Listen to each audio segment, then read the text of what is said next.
So this is JB, and he is very smart in real estate investing, stock market investing, and he's gonna tell a couple crazy tenant stories because he has some really good ones. Tell us a story. One tenant stands out as like the worst tenant I've ever had to live with. And he hides salmon in multiple places around the house. My God. I was recently honored to appear on the Iced Coffee Hour with Stephan and Jack Selby.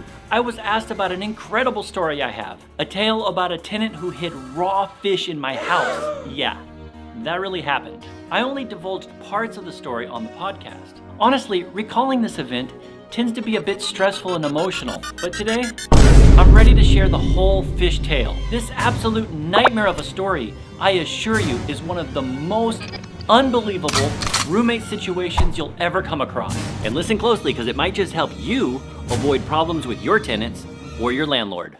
Let's get into it. You need to know that I regularly rent rooms in my house, a strategy known as house hacking. Yes, today I know I'm telling you a horror story about house hacking, but please keep in mind that usually it goes very smoothly. However, more than 5 years ago, in a moment of what I now realize was sheer insanity, I allowed a man named Igor to move into my home. This happened due to my failure to conduct proper due diligence. Before Igor moved in, I had talked to him on the phone and then met him in person. I was struck by his eloquent speech and his apparent professional standing working at Pixar Animation Studios. That's right, Igor claimed to have a job at Pixar Animation Studios and even used fancy jargon to back up his assertion. Little did I know that beneath the veneer of sophistication lay a man with a propensity for mischief and deception. Igor was a master manipulator with an uncanny ability to transform ordinary situations into chaotic events. Like I said, he was a smooth talker, and at the time I really needed to get this room rented, so I took him at his word. I failed to verify his claims and just jumped right in. As it turned out, Igor was an unemployed, sophisticated con artist. His girlfriend ended up paying his rent every single month, which, upon getting the first month's rent up front, I should have taken that as a warning sign. But against my better judgment, I overlooked this red flag and allowed the situation to unfold.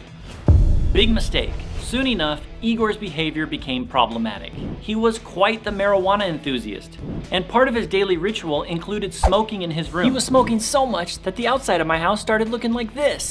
Igor turned his room into a makeshift fortress, taping up cracks and covering vents with blankets, using tape, staples, nails, and whatever else he could find to try and block the smoke from coming out of his room. Here's some of the residue where he was using tape to try and seal any spaces in the door frame. And this piece of paper was tacked up to the ceiling to cover the vent. And these staples were used to attach blankets to the door trim. He thought this would prevent us from noticing the pot smoke smell emanating from his bedroom. The constant setup and takedown of his fortress ended up damaging the walls with countless small holes and sticky residue. To cover his tracks, he attempted to fix the damage by frequently scrubbing the walls and touching them up with paint. This resulted in patchy, multiple layers of paint scattered around the room. And despite his efforts, the smell of marijuana was quite evident. We knew exactly what was going on. When I confronted Igor, hoping for a mature conversation, he retorted with rudeness and a barrage of verbal abuse. He was insisting that I was crazy and just out to get him. He also steered the conversation off topic, complaining about my use of cameras in the house. He was claiming I could face serious consequences for having these cameras. But you know, I always discuss the cameras openly with potential tenants, and their usage is mentioned in the lease they signed before moving in. But I guess he just didn't like the cameras. I don't know. He seemed paranoid about this, and frankly, many other things as well. It felt strange and suspicious, to say the least. I backed off and gave it a few days. As Igor frequently moved in and out of his room, I couldn't help but notice the paint damage on the door jamb and door latch. The lease agreement, which Igor had signed, categorically prohibits any modifications to the property, and that includes any repainting. So with growing concern, I requested to inspect his bedroom. He was initially hesitant, but reluctantly agreed to an inspection. However, he refused to allow it to happen immediately. He said it needed to happen a few days later. I was speculating whether this was to allow him time to cover up the damages, or for the lingering pot smell odor to dissipate, maybe both. I don't know, I could only guess. But when the inspection day finally arrived, his attempt to conceal the extent of the damage had proved futile. The room was clearly a victim of his abuse. There was damage all over the place. However, more on that real soon. After observing all this damage Igor had caused, I served him a 30-day eviction notice. Unsurprisingly, Igor was not a fan of this development. Instead of rectifying his actions, Igor continued to smoke in his room and began acting out in increasingly bizarre ways. You know, living with someone for 30 days who is upset about being evicted is generally uncomfortable. But Igor was determined to escalate the normally tense situation even further. He sought revenge. And this, folks, is where things start to progressively get out of hand. Igor started doing some truly bizarre things. For instance, he removed one of my outdoor cameras, despite the lease stating clearly, there shall be no attempt to block, cover up, or alter the security system or security cameras. Our ensuing text conversation consisted of a series of strange and evasive responses, with Igor eventually claiming he was merely trying to protect the house from a potential squatter. Yeah, it didn't make any sense at all. When I asked him to return the camera, he said, "Oh, I'm taking a shit right now, and it has to wait. When I'm done, I'll put it back." Could have just said I will put it back shortly. Igor continued this pattern of odd behavior and paranoia, even going so far as to threaten to stay past his eviction date. In an effort to regain control of the situation, I offered him a deal. I told him that if he left peacefully before the 30-day deadline and without any more drama or complications, that I would pay him $550. This is in addition to any remaining deposit that he was due to receive. Yet, true to his nature, Igor continued to cause trouble and seek revenge, apparently at any cost. Next, he escalated the situation by using a razor blade to sever one of the cables connecting my outdoor security cameras. When the camera stopped working, he initially denied any involvement. However, he was caught by another camera that had enough of an angle to capture him in the act. That was the last straw for me. Enough was enough. I told him that his 30-day eviction notice was being expedited to just 3 days, which in California is the correct way to handle someone actively doing damage to your property. Igor didn't take kindly to this news, and he decided to escalate his game of revenge, entering what I can only describe as the second phase of his vendetta. It began to resemble a scene from a crime thriller, with each act more bizarre than the last. It turns out Igor was going to try and frame me for wrongdoing. I knew this because in his anger, he let slip to one of the other roommates his nefarious plan to frame me. Igor was convinced that he could engineer a situation that would land me in jail. Luckily, the other roommate tipped me off about his plot, and I was prepared for his antics. Unsurprisingly, Igor didn't waste time stirring up drama. Within minutes, he started causing commotion in his room. I could kind of hear it coming through the walls, banging stuff around. I'm having a heart attack at the ambulance. And then before I knew it, I had EMTs at my house. I was thinking, what is going on? Well, he was somehow trying to claim that he had been physically injured and he was not okay and, it was my fault. After a thorough check, they concluded he was just fine, perhaps maybe exhausted. Interestingly, as they were leaving, Igor attempted to solicit drugs from them. I don't have those. Okay. It was truly baffling. But Igor's peculiar performance did not end there. Not long after the EMTs left, the police arrived. He asserted that my harassment and threats were causing him such distress that he felt like he was having a heart attack and was forced into seeking medical help. I don't know what he thought the police were going to do, but his claims were all over the place. He even asked the police if he could defend himself if I entered his room. So what do I do? Stay away from him. Remove yourself. Alright, so if he goes into my room, do I have the right to defend myself? Okay, well, he's not going to... I'm asking you. Remove yourself from the situation. I will, but if he goes into my room again and threatens to go in there, do I have a right to defend myself? Where grave bodily injury or anything like that, you always have the right to self-defense. Thank you. Or self-defense. But if you punch him in the face because he's walking in your room, not going to do that. No. There's a big difference. That's all I needed to hear. So if you do hit him, you gotta understand that we're gonna come here, we're gonna evaluate it, and you could be arrested. That's fine. I understand that. Okay. That's all I want to know. So as long as he knows, if he goes in there without, both of you have the right to any type of... That's fine. That's fine. I will stand my ground. The officers, seeing through his act, simply advised him to keep his distance and expedite his departure as per the eviction notice. Next, he was pacing around and making some random calls. It was as if he was desperately trying to concoct scenarios to cause problems. In one instance, he called his girlfriend. I overheard him talking to her. He was falsely accusing me of trying to assault him, an accusation that was entirely unfounded. I, of course, did no such thing. Since his efforts so far have been of no effect, he thought maybe he could bully me with his phone. He started following me around the house and outside, recording everything on his phone. You're threatening me, Jason. I will call the police. Okay. Everybody on Facebook, you're recording everything right now. As you can see now, he's threatening me to evict me, but I have 3 days to move out. Okay, so we're live on Facebook because... Dude, didn't the police ask you to stay away from me? That's right, you can call him if you like. All I'm doing is waiting for my friend. Okay. Is that wrong? I can't have visitors? No, bring him over. I can't have visitors? No, bring him over. He was telling me that I was on Facebook Live. He was putting the camera in my face and just doing his best to harass me. He even threatened to bring over some tough guys to have his back. When Igor's attempts to intimidate me with his phone fell flat, he then resorted to a familiar tactic. You guessed it, calling the police yet again. I really wasn't sure what he hoped to achieve by repeatedly bringing law enforcement to the house, but they dutifully arrived again. This time, Ivan insisted he wanted to talk, but he voiced his discomfort at doing so in view of the house cameras. About what's going on with your housemates. What's the issue with you guys? I don't want to have it here because all this is being recorded. And I already spoke to It's being recorded right now. Alright, so we can go outside of the space. They're outside. They're outside. Oh, okay, can we go outside here in the backyard? For what, man?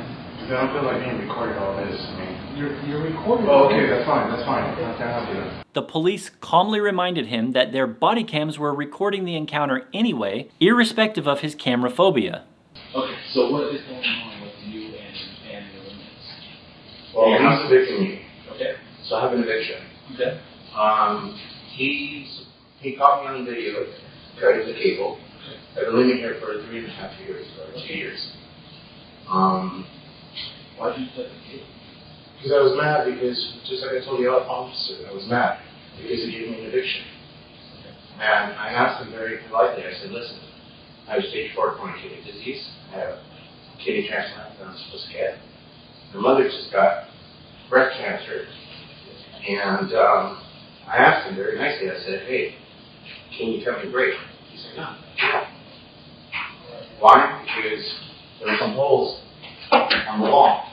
Let me clarify a few things. Igor had only been a tenant for less than a year, not the 3 years he just claimed. It's worth noting that Igor had a habit of distorting the truth to suit his narrative. Many of his stories aimed to elicit sympathy are fabrications woven from whole cloth. In retrospect, he strikes me as someone with sociopathic tendencies. It's kind of chilling to think that I allowed such an individual to move into my home. Oh my goodness. Despite his repeated attempts to create a hostile environment and paint me as the villain, Igor had so far seen little success. Igor spent the rest of his day in his room in silence. The next day, it became apparent that he had researched and found out that a landlord isn't permitted to lock a tenant out of their room. I believe he had it in his mind to frame me for locking him out, with the hope of having me arrested. And that's what he attempted to do. Suddenly, I received a text from him alleging that I had locked him out of his room. Of course, I reassured him that I had not, but mysteriously, the spare key we keep for him was nowhere to be found, and the door would not unlock. There seemed to be something obstructing the keyhole.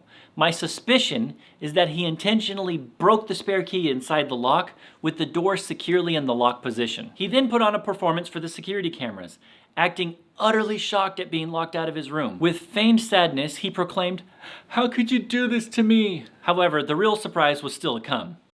Open it. Sure thing. Change the fucking lock on me. I went into the garage, I collected some tools, and I quickly removed his door handle. To let you in your room. You were locked out, remember? He was so shocked. His response was, "But now I don't have a door handle." And I replied, "Indeed, but at least you can access your room now." He retorted, "You have to fix that." And you know what? He was right. California law probably requires me to make those repairs, but I have a reasonable amount of time to do so. And not forgetting, of course, that he had received a 3-day notice to vacate. So I assured him that I'd make the necessary repairs as soon as possible. Oh, he did not like that. Infuriated, he began pounding the door until he bashed a gaping hole into it. Then he proceeded to kick the inside of the door until the entire door was dislodged from the hinges. The door was not only off the frame, but the door jamb itself was all cracked up. He just outright destroyed it. Here he is placing the damaged door in our laundry room for some strange reason.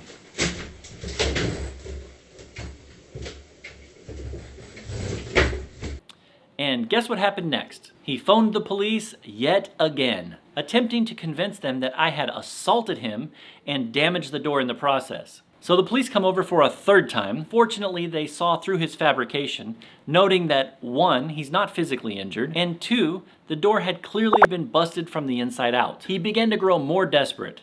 His desperation became apparent as he tried different tactics to provoke me, even attempting to turn our other roommates against me. He gave me my 3-day notice, busted my door and said, get the out of my house. Mind you, it's not even 3 days. Well, that's what he wants me, but I'm going to stay here for 30 days. Because that's the original what he gave me. Right. I'll be honest with you, I could have him up, but I don't. Jails are full, man. Right, and you don't want to be there. I don't want to be there. But for him to do this shit.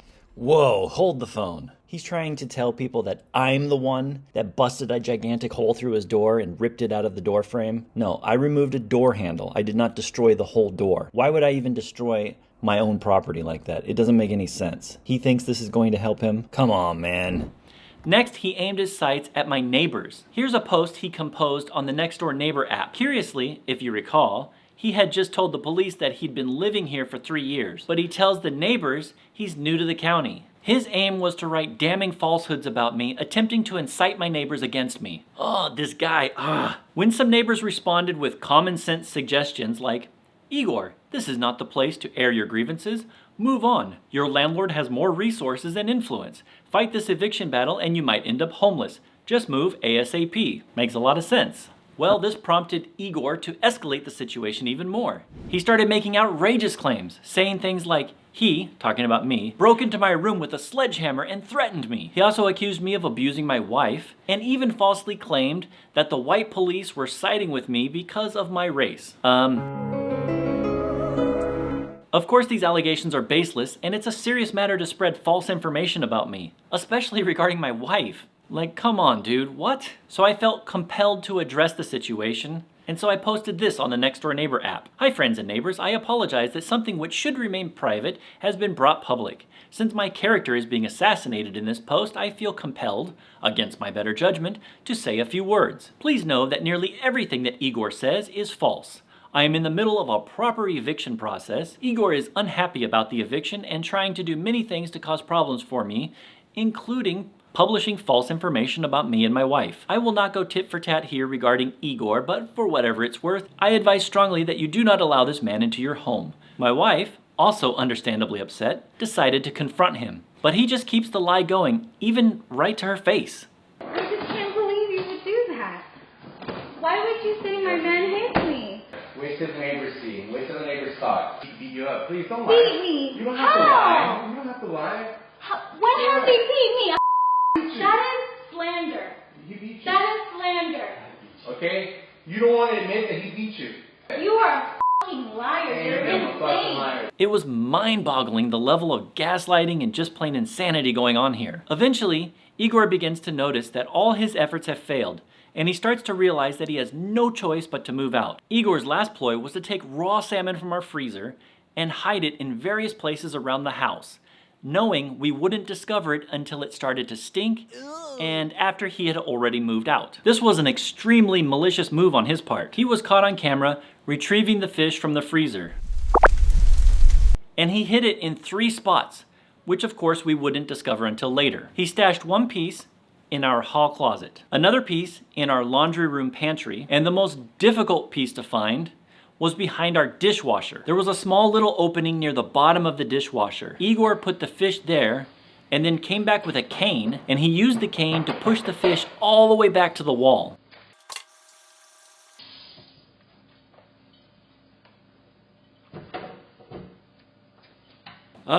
More on that in just a moment. For now, I can only be thankful that Igor is not Stephan. If I were him, I would have put it in like a vent. Or like, you know, or like, yeah, but you gotta put it in an area where you're not gonna like, you can't access it easy. So like vents in the drywall. Oh my God. You know, you're giving so many potential bad tenants ideas right now. Probably. As Igor was now realizing his time was up, he was beginning to move his belongings to the front of the house, ready for his friends to assist with the move. True to form, even this process was not without its drama. He managed to scuff my wall with his bike tire and was exceptionally rough with his furniture.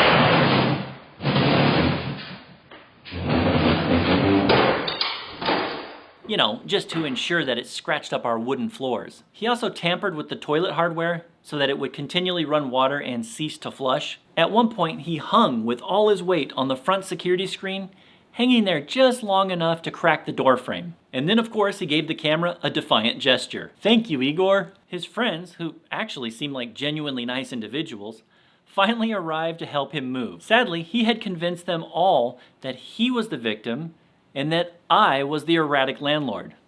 I watched as they had a prayer for him outside, asking for the Lord's protection over him, you know, from me. While the move out was in progress, I noticed he subtly scattered and poured something white all around my house, even into my dog's food dish. Whether he was attempting to poison the dog or simply trying to cause more of a mess, the amazing thing is that he slyly carried out his actions with his friends being none the wiser to his dual personality, playing the innocent victim literally while actively continuing to sabotage me. It's incredible. Once he finally left, we inspected the room, and it was a disaster. The paint was damaged, molding destroyed, and a lot of junk was left behind, not to mention a missing door. Oh, and what's this he left behind? Strangely, he left a single bullet in the upright position in his closet. He left it as some kind of ominous warning, perhaps. I think he did that to freak us out, and yeah, that's weird. A few days later, we thought we were finally rid of Igor. But, like a final swan song of pure evil, Igor's fish plot began to unfold. We started to smell a horrific odor in the house. I mean, it was bad, let me tell you. And it was clearly a rotten fish smell. The stench was unbearable. I can't even describe for you how bad it was. We eventually located the fish in the closet, and that's the moment we realized Igor's final act of sabotage. Like, wow, he did this? I mean, you don't just accidentally end up with fish in the closet, but we found it, so we thought we were good. However, even after removing the fish, the smell lingered. We knew there had to be another piece. After much searching, we found another piece in the laundry room. And again, we thought we had fixed the issue. But the bad smell continued, and it was getting worse actually. After hours of relentless searching, we finally found the fish behind the dishwasher. And I must warn you, the following images are not for the faint of heart. So look away now if you must. So I found a third fish. Try to focus it here. This is back behind the dishwasher.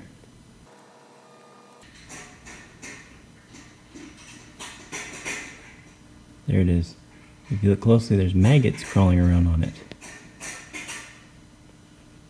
The last piece we found was crawling with maggots. It was utterly revolting, and I had to install the dishwasher just to retrieve it. It was a time-consuming and terrible process. Okay, it's safe to look at your screen again. Once the smell from the fish went away, a sense of relief washed over me. It was finally over.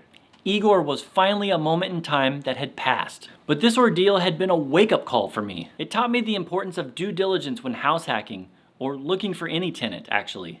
And it wasn't just about renting a room to make some extra money. It was about sharing your space with somebody else. And it was potentially about your peace of mind. From then on, I made sure to be more thorough in my tenant screening process. Never again did I want to find myself in a situation like the one Igor had put me through. Every cloud has its silver lining. And in this case, Igor, with his chaos and deception, had unwittingly made me a more careful and better prepared landlord. I hope you guys can learn from my mistakes and not have to experience something similar. So do you guys think Igor had the last laugh? Let me know in the comments below. And remember to like and subscribe. Until next time, you guys are awesome.